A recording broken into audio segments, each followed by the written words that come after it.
So I'm not going to do an introductory presentation to Bitcoin, since the vast majority of the audience is familiar with Bitcoin.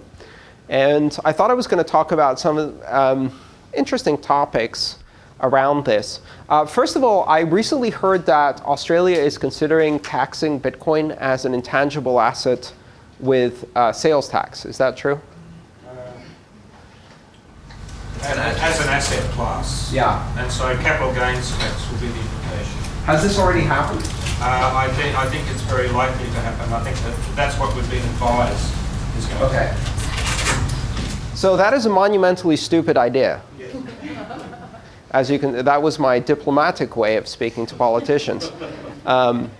It's as monumentally stupid as it would have been in 1994 to classify the internet as a fax machine service and put it under the control of the telecom companies, or to classify it as a CB radio, a fancy CB radio, and ask every user of the internet to pass a Morse code exam and get an operator's license. And those things didn't happen because at the time, the regulators took a wait-and-see approach and decided to let the technology itself flourish for a while before trying to apply any regulations. It's a good idea, because the truth is that very few people really understand what Bitcoin is exactly and how it works. And I don't mean very few politicians. I mean very few people in general really understand Bitcoin. I wouldn't count myself as one of them.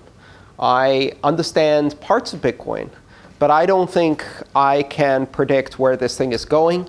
I don't think I can predict even a fraction of the types of applications that are likely to be built on Bitcoin. None of us know. This is uncharted territory. The reason it's uncharted territory is because nothing like Bitcoin has ever happened before. And I don't say that, just as an extreme statement. I think it's absolutely true. The idea of a trusted, decentralized network that allows any individual anywhere in the world to transmit value or establish ownership over a digital asset and transmit that in a matter of seconds, anywhere in the world, transparently, safely, almost instantaneously, and for less than a third of a penny. That has never happened before. And we don't know what uses that will be put to yet. I can think of 1,000 different interesting uses, but we don't really know. It fundamentally changes some of the core assumptions of how money works.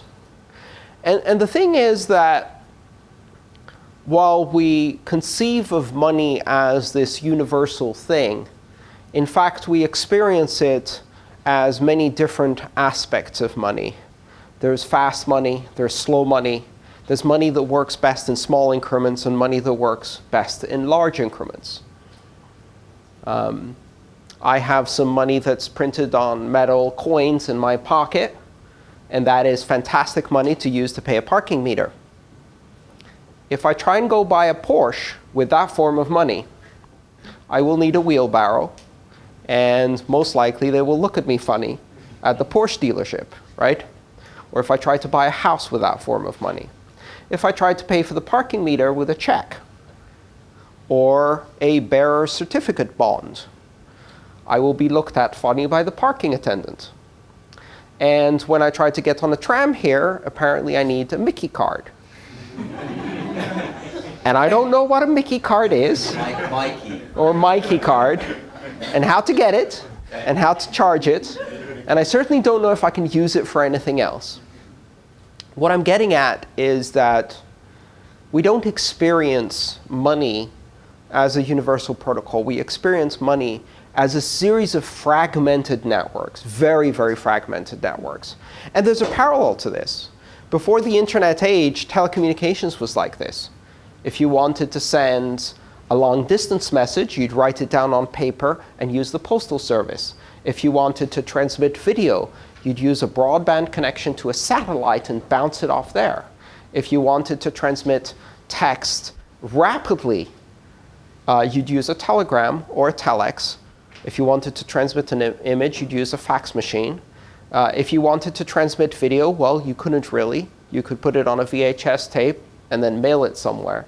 So every type of content had a different network, and those networks were segregated by speed and convenience and cost and time to destination and all of these restrictions. And the internet brought all of these things together. It brought all of these things together and allowed us to use a single network, regardless of the type of message we were sending, and use it for fast and slow, for small and large, for cheap and expensive, right? And that was really an interesting thing because it suddenly changed the way we use information. It didn't just make it more convenient. It didn't just make it more accessible. It fundamentally changed the way we used information. Things that we would only do sparsely, we could do now continuously. Things that were too expensive to do were now cheap. Things that were too far to reach became close. We're about to do that with money. Bitcoin does that to money. In the financial environment, there are literally hundreds of different networks. There is SWIFT, the Society for Worldwide Interbank Fund Transfer. And you've never used SWIFT. Unless you're a broker, you've never used SWIFT. A SWIFT terminal is something a bank has, and they use it to send $25 million wire transfers to another bank somewhere else in the world, right? So that's the big payment-only bank-to-bank network. There's Visa, and you can use that. If you're a merchant, you can receive on it, and it's a consumer-to-business network. But it only works really above $5 approximately. It doesn't work for less than $5. And there's an upper limit, really, on what you can send. So if you want to send $25 million through Visa, you can't really do that. And you can use checks. And you can use ACH clearinghouse, the way we call it in the States, which is checking account clearinghouse for transactions between individuals. I don't know how easily you can send money from individual to individual here. If you want to, say, pay your rent. In the United States, most people write a check because that's the most convenient way to do it. They take money from a digital bank account. They write on a piece of paper. They put this paper into a terrestrial mail transport system where it takes 3 days to arrive at their landlord. Their landlord takes this piece of paper, presents it to the bank, which in itself is complicated. The bank then types something into a computer, and then the money is transferred, and then it sits there for 3 to 5 business days. This is in 2014, in the most prosperous country in the world. And this is no less than insanity, right? Now, I don't know if it's easier for you guys here. In the UK, it's somewhat easier to send money between 2 individuals in a bank. It's probably a bit easier for you. But if you wanted to send money from here to New Zealand, even though it's not that far, I bet things would suddenly get a lot more complicated. And you might have to revert to some kind of paper-based instrument. Or you might have to pay some third-party intermediary like Western Union $35 for the privilege of moving money across an ocean, as if they have to physically carry stacks of gold. Whereas in fact, what they're doing in the back end is no different than an email. We live in a world where banking is horribly fragmented, where finance as we experience it is broken. The experience for a consumer is different from that from a business. The experience for a small amount is different from a big amount. If you want to send money fast, you can only send small amounts. If you want to send large amounts and fast, you can't do that unless you pay a lot of money, and it gets really, really complicated as soon as you try to send money across borders. And then there's Bitcoin, a single network that can transmit anything from microtransactions, meaning you can send 1,000th of a penny, to gigatransactions, meaning you can send $100 billion. And the fee you will pay is the same, exactly the same, 1/3 of a penny, maybe. And the time it will take to transmit is the same. 5 seconds later, it's going to be visible across the entire global network. You'll get clearance in 10 minutes.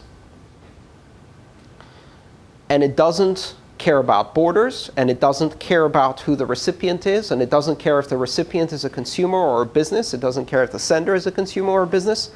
if the device you're using to send it is a desktop, a mobile, or not. It doesn't care if you took the keys off a paper wallet, or if you typed a PIN into a wallet, or if you use your desktop computer. Bitcoin bridges all of those things and provides, for the first time, something that's never happened before, which is a unified protocol for transmitting value. Now, if you think about Bitcoin that way, it is as big a revolution in the affairs of finance as TCP/IP was in communication. It provides a single unified transmission protocol that spans any amount, any destination, and gives you a flat playing field that anyone can connect to. Now, to call that an intangible asset and stick GST on it as if you really understand exactly what that is hubris, at the very least. Short-sighted, probably, and grossly idiotic, most likely. We don't know where this network is going. But what we do know is that it has opened the possibility for creating hundreds, thousands of applications that we could never envision. And even the most wild-eyed optimists and visionaries amongst us really don't know where this is going. I was on the internet in 1989. At the time, it took days to send an email across the internet. You had to have Unix command line skills. It used an email protocol called UUCP store and forward, which was as clunky as it sounds. And if you asked me then, what will people be able to do with this network? I could imagine instantaneous email. I could imagine online shopping, eventually, as a far possibility.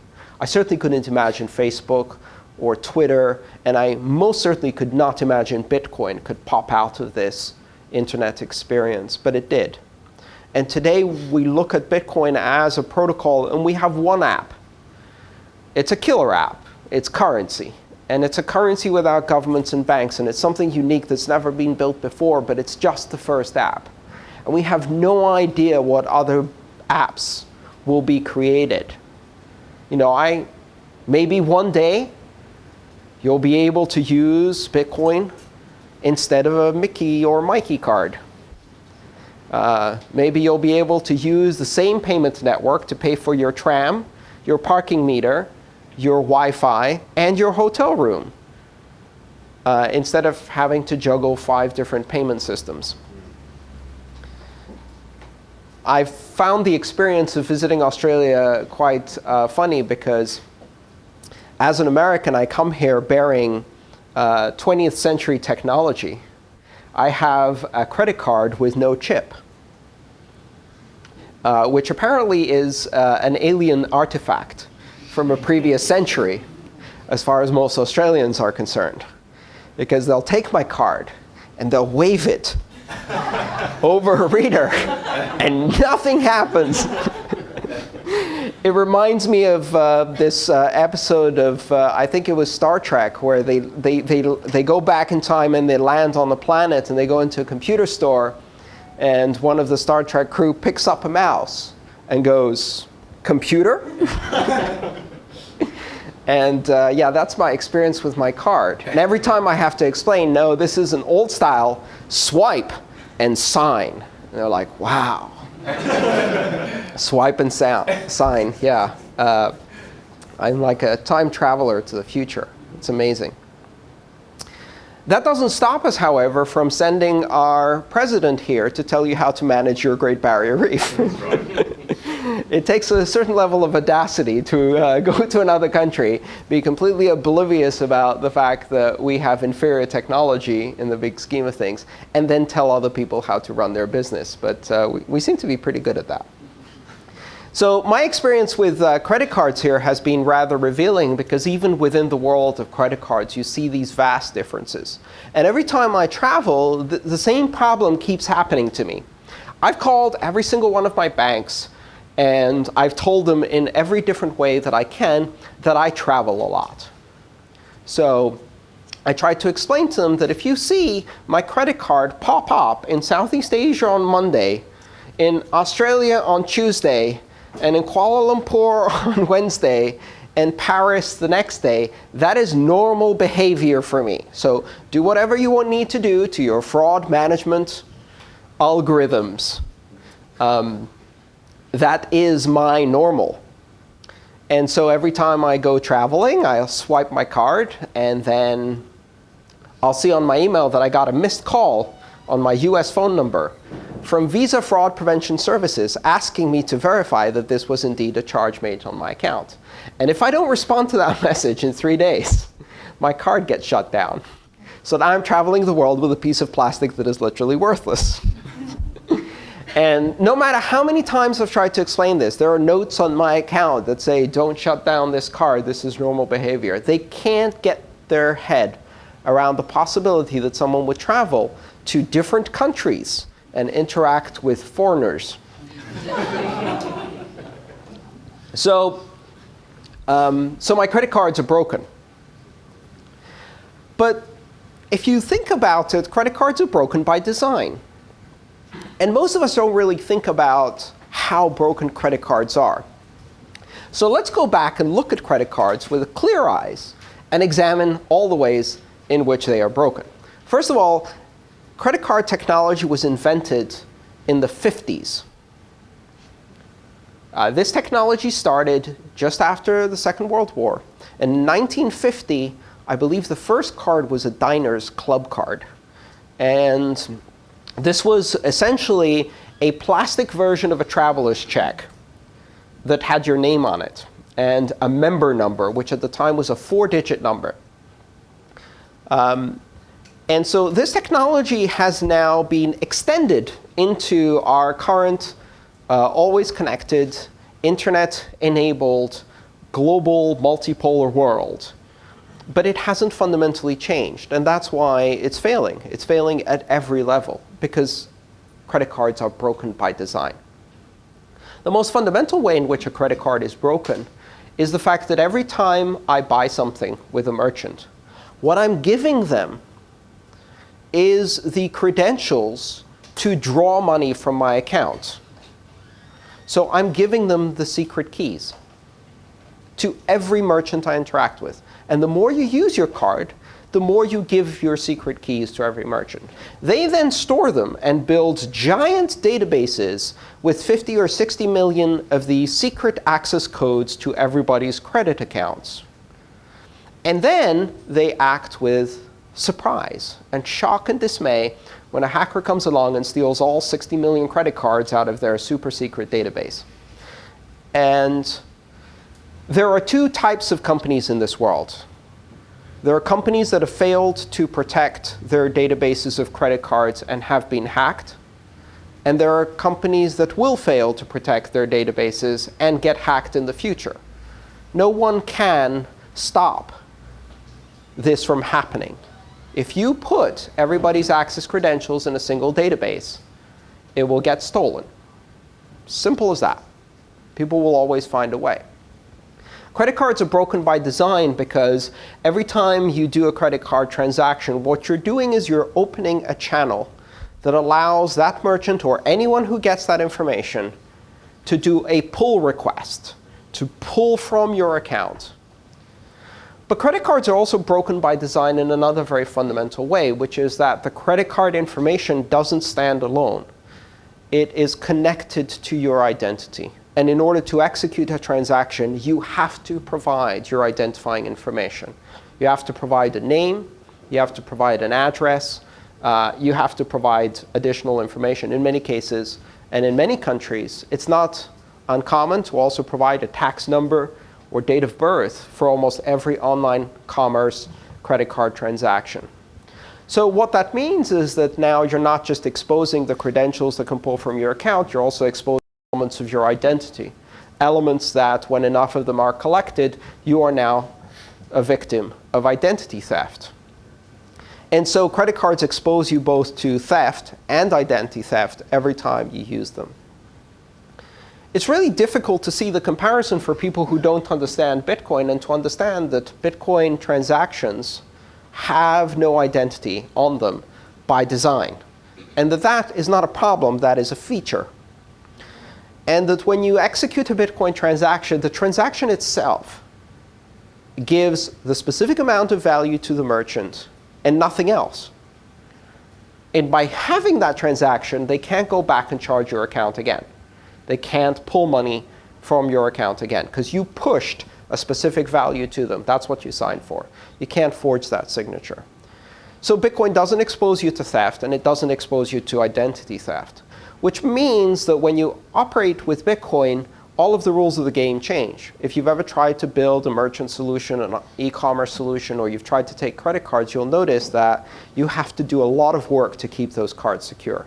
The moment you touch credit cards, every system that touches them has to be secured, firewalled, encrypted, audited, monitored, etc. And Bitcoin systems don't have to do that. I can add a Bitcoin payment system on my website, and every transaction I receive with Bitcoin, I don't have to encrypt it. It doesn't have to come over an encrypted connection. I can store it in a database.